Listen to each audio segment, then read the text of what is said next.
क्या शादी इतनी जरूरी चीज होती है माँ? शादी के बिना औरत के जीवन का कोई अर्थ ही नहीं होता। औरत एक बेल की तरह होती है बेटी, उसे सहारा चाहिए ही चाहिए।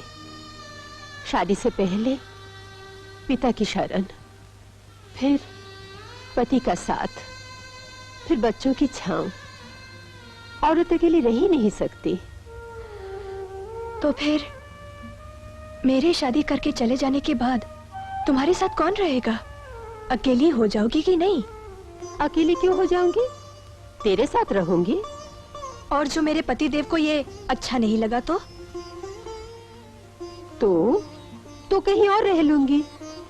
अकेली जान को रहने के लिए पूरा शहर थोड़ी चाहिए। लेकिन तुम्हारा अकेला रहना मुझे अच्छा नहीं लगेगा। इसीलिए ये तय हुआ कि अपनी शादी करने से पहले तुम्हारी शादी करूंगी। एक तरह से देखा जाए तो नारायण मेरी आंखें खोल गया, नहीं तो मैं कभी ये देख ही ना पाती कि तुम अभी शादी की उम्र से निकली नहीं हो। हाँ कह दो ना माँ। तू पागल हो गई है? शादी के बिना तो औरत की जिंदगी का कोई अर्थ ही नहीं। औरत तो बेल की तरह है, उसे सहारा चाहिए ही चाहिए। पहले पिता की शरण, फिर पति का साथ, फिर बच्चों की छांव। वो तो अकेले रह ही नहीं सकती। तू मेरी बात मेरी ही तरफ लौटा रही है। मैं तो तेरे विवाह की बात कर रही थी।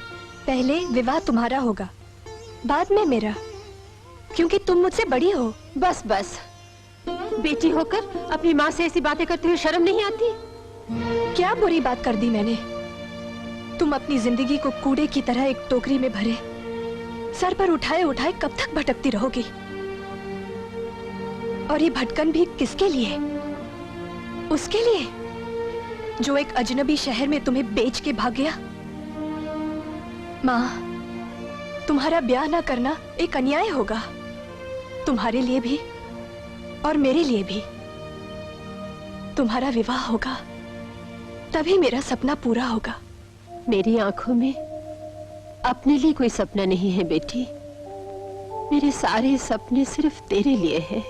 विवाह सपना नहीं है माँ, ये एक सामाजिक वास्तविकता है। It's a social reality. इससे तुम्हारे दिमाग को सुकून मिलेगा। मेरे पास वो दिमाग ही कहाँ है जिसे सुकून का लालच हो? है, पर तुम उसका धीरे धीरे गला घोंटती जा रही हो। मैं वो दिमाग लेकर क्या करूंगी बेटी? मेरे भाग में शांति नहीं लिखी है। शांति तो लिखी है माँ, तुम अपना भाग्य ठीक से पढ़ नहीं पा रही हो। अच्छा फर्ज करो कोई तुम्हारे जीवन में शांति बनकर आना चाहे तो? ऐसा पागल कौन होगा, बोल।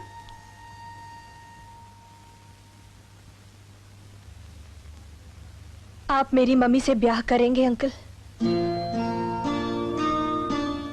आप मेरी मम्मी से ब्याह करेंगे अंकल? स्वाति, क्या अपनी मम्मी से लड़कर आई हो? आप मेरी मम्मी से ब्याह करेंगे? हा? बच्चों जैसी बात मत करो। तुम्हारी आंटी को पता चल गया तो पिटाई हो जाएगी तुम्हारी। अंकल, आप भी जानते हैं और मैं भी जानती हूँ कि इस कमरे में सिर्फ आंटी की एक फोटो है। आप एक डॉक्टर हैं अंकल, आनंदी को तस्वीर नहीं, एक जीती जागती माँ चाहिए। अरे, तुम तो सीरियस लग रही हो। Yes of course. अब बताइए, आप मेरी मम्मी से शादी करेंगे? मेरी उम्र है शादी करने की। क्यों नहीं, यही तो उम्र है शादी करने की, और इसके आगे की उम्र है। नौजवानी में शादी की जाती है तो औलाद के लिए या घर-बार के लिए। इस उम्र में आदमी को एक साथी की जरूरत पड़ती है। It's not for sex, it's for companionship. एक ऐसा साथी जिसके साथ दुख दर्द बांटा जा सके, जरा सोच कर देखिए, आप मेरी माँ को 10 बरस से जानते हैं। मेरी माँ के अतीत से भी आप अपरिचित नहीं।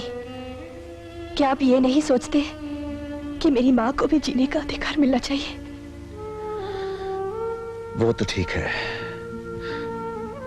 लेकिन इस घर में शादी के लायक एक बेटी है। मेरी माँ के घर में भी शादी की उम्र की एक बेटी है अंकल। मुझे सोचने के लिए थोड़ा सा वक्त दोगी बेटी? जितना भी वक्त चाहिए उतना वक्त ले लीजिए अंकल, मगर एक बात ध्यान में रखिएगा, मेरी माँ कभी आपको बुरी नहीं लगी, और ये भी मैं अभी को बता रही हूँ, मेरी माँ आपकी बहुत इज्जत करती है। आप दोनों ने अपने बीच चुपके एक दीवार खड़ी कर रखी है। आप दोनों की बीमारी एक ही है, तन्हाई, सूनापन, और आप दोनों की बीमारी का इलाज भी एक है, शादी। अब मैं चलती हूँ, शादी मुबारक।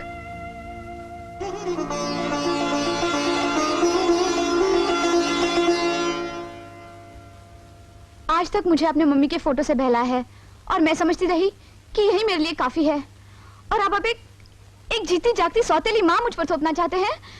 आपको क्या मेरे फ्यूचर का ख्याल नहीं आया डैडी? बेटी मैंने ओह डार्लिंग डैडी, आपने तो कपिल देव से भी ज्यादा फैंटास्टिक छक्का मार दिया। ओह डैडी, कल नहीं आज ही मेरी माँ को ले आइए ना प्लीज। मेरी सब सहेलियां अपनी अपनी माँ दिखाती हैं, फिर मैं भी उन्हें दिखाऊंगी कि ले ठेंगा। मेरी सौतेली माँ तो तुम्हारी असली माँ से बहुत अच्छी है। डैडी, फिर मैं मम्मी के साथ सिनेमा भी जाऊंगी ना, बड़ा मजा आएगा। प्लीज डैडी, आप जल्दी से ब्याह कर लीजिए ना प्लीज।